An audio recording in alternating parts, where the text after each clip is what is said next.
नमस्कार। दुई जण लोकंकर गोटे सिचुएशन को नहीं पर्सपेक्टिव समान होई न थाए।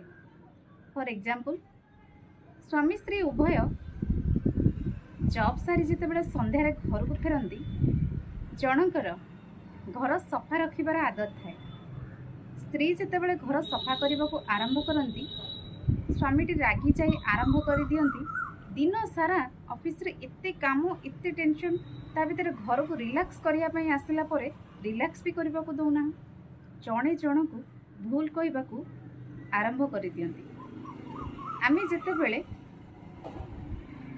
ए सिचुएशन को देखिबा दुई जण को जगह रे ठीक अछंती, किंतु जेते बेले आमे अन्य जण को भूल कहउचंती we radiate disrespect to the other person.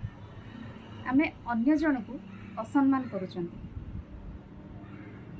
आम घर मूल दुआ कहाँ पर छिड़ा हवा उचित अनकंडीशनल लव एंड रेस्पेक्ट। जदि आमे जने जन को एक्सेप्ट न करी जने जन को सहयोग न करिबा तेबे केबे भी से घरे शांति रहिबो नै। एथिपति ध्यान देवा आवश्यक। ओम शांति।